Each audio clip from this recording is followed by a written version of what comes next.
the AI6 podcast with Joanne Sweeney. Dolores, it's wonderful to have you back. Thank you so much for joining me. Thanks for having me, Joanne. It's great to be back. So we all know that AI is dominating all conversations, whether it's marketing, whether it's culture, and it's a huge piece of transformation in all businesses and in all organizations. And we're coming together to partner with the AI Diagnostics Tool that you have. And today we're going to do a demo. But before we do that, give us a little bit of an insight into the tool and why it's important as part of AI transformation. Certainly, we hear a lot of talk about creating cultures that are needs-driven and transparent and all that. But in order to create a needs-driven culture, we need to know what the needs of the organization are. And that is huge. And the culture is the invisible atmosphere that's in an organization. It's not something tangible. It's not something that we can actually even put a policy around, because the culture is something that's felt. It really is felt, and both positively and on the not so positive side. For example, let's say, if people are late and that's okay and nothing ever happens about it, that's the culture around punctuality in a company, regardless of whether there's a policy in place around punctuality or whatever is told to people at onboarding even. It's what actually happens. It's the expectations. That's the culture that's created. And this goes across all areas and, everything. What's felt by the people, what they know is the norm, basically. That's the culture. So if we're talking about then creating a needs-driven culture, what are the needs of the employees? Again, if it's just something that's like a tick-the-box exercise, if organizations, and they do it like with all the goodwill in the world, can bring in people for wellness weeks, and that is absolutely phenomenal. But if it's not really catering to the needs of the employees, again, that's the culture around the wellness in the organization. Again, as I say, it's a misalignment that's often unconscious at times because employers are doing it for the right reasons. So that's why I love this diagnostic tool, because it's for employees. It's not handing the ownership to HR to roll it out. It's for employees. It's to find out what the needs of employees are across a range of different topics. The one we're speaking about is AI, but there's also sustainability, the cyber, and loads more. Mood at work, gauging exactly what the needs are of the employees. So also one important thing to say about it is that the top level, when an employee goes in and does this tool, their answers are not shared with management. Management see a different level. They see a level where they see the overall needs of the team. So it's privacy. Again, it's doing exactly what it says. I mean, a trust as well. We're building trust. If we're afraid that what we say will be punished for it or whatever, it's not like that, because management see the overall, and then the organisation, if there's a structure on top of that, see what teams are doing well and where they need to take ownership as well of, if they want this needs-driven culture, taking care of the needs that need to be addressed. In rolling out this AI tool, and I'll be using it with the clients that I work with, we're kind of getting the temperature of the readiness of the organisation for AI. Maybe their needs in terms of education and skills, maybe their fears around, will AI replace me? Are the questions that employees answer, are they customized or are they set? They can be changed. Again, really, this is to be for your organisation, because just no more than none of us as individuals are the same. Neither are organisations. Their needs are different. They just are. So basically, the questions cover key dimensions such as trust, comfort, confidence, engagement, satisfaction, empathy, and a huge one is ethical perception. And it's only when we go through these questions again that we actually can realise ourselves that, oh, maybe I didn't realise that I actually had this fear around using AI. So it really helps us glean under those different key dimensions. Fantastic. So let's dive in. You're going to give us a demo. Some people might be listening to the audio of this, but if you want to watch the demo, you're going to have to jump over to YouTube, or if you're a student of mine, you're going to see it in the Learning Hub. Brilliant. So can you see my cursor moving here? Absolutely, yep. Wonderful. So this is a dashboard, okay? Very simple dashboard. And this is a demo one, so there's not everything in this one. But what there is there's a diagnostic here we can see. And under that, we click New Diagnostic to do a new diagnostic. And the one we're looking at today here is artificial intelligence at work. Again, gauging the needs of the employees around the topic of artificial intelligence. So here we go into the questions, and I'm going to go through all these. So the questions are all here. And then we have always, most of the time, usually, sometimes, occasionally, very infrequently, and never. How much do you trust AI systems to make accurate decisions? I'm just going to be clicking these so we can generate a report. To what extent do you believe AI systems can be trusted with personal information? How confident are you in the security measures implemented by AI systems? Do you trust AI systems to handle sensitive tasks without human intervention?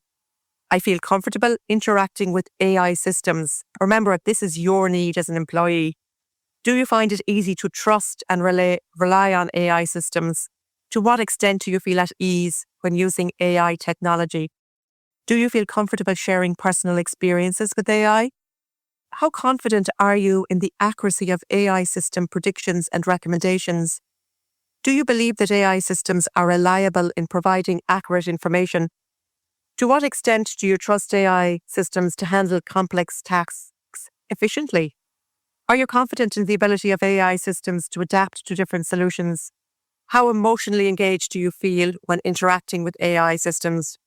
Do you find AI systems capable of understanding and responding to your emotions? Second last page. To what extent do AI systems make you feel connected and involved? How likely are you to engage with AI systems in your daily life? Overall, how satisfied are you with the performance of AI systems? To what extent do AI systems meet your expectations and needs? How satisfied are you with the outcomes and results provided by AI systems? Would you recommend AI systems to others based on your level of satisfaction? Do you feel that AI systems understand your emotions accurately? Last page. How well do AI systems respond to your emotional needs? To what extent do you perceive AI systems as empathic towards your emotions? Do you find AI systems capable of providing emotional support? I recognize and embrace the ethical implications of AI. To what extent do you perceive AI systems as respecting privacy and confidentiality? Do you believe that AI systems have a responsibility to ensure fairness and equality? How aware are you of the potential biases and discrimination in AI systems? Which is a really important question. Okay, so I'm going to save those questions, and immediately we have a diagnostic chart. Okay, so the results, we're not waiting around. And also, we're not waiting for management to come back to us. We're looking here, we have instantly generated report. So what we want is, we want to be in the outer green area. Obviously, I didn't mark anything very high there. So the outer green area shows us that our needs are being met. Here again, we have the dimensions I spoke about earlier: the ethical perception, the trust, the comfort, the confidence, the engagement, the satisfaction and empathy. And around each of the questions that we asked, we can see where we scored. So, for example, if I'm doing this as an employee, I can say, wow, I can really see that there's a dip down here in my ethical perception, because we're gone into the red zone, which means I don't have any trust at all. There's different levels, the orange, the yellow and the green. But the red shows us sort of, I guess, our danger, where our needs are definitely not being met. Then there's varying degrees. So let's go to this one here and see what it is. So this is what I answered as an employee doing this diagnostic tool. The question was around responsibility and ensure fairness. So this indicates to me that my need around understanding that AI is fair and what it produces is not very good. My need is not being met around that. So therefore, that's something that I know I need to work on. So I have, depending on your organization, what do you do next? As I mentioned earlier, your employees, or nobody would see the answers to this, but they'd see the overall scores of the whole team. So if several people have these as well, they'd see there's a dip, and they'll know that this is something that they'll need to actually educate employees on. And maybe they need to educate themselves on it as well. So it's a whole 360 learning for everyone, really. What do we need as an organization to bring in AI in a way that's that's transparent, but also in a way that it is actually good for the company. Because, people are in business to make money as well. So we want these systems to be integrated as seamlessly as possible. So we want to look after the needs of our employees. So over here, trust.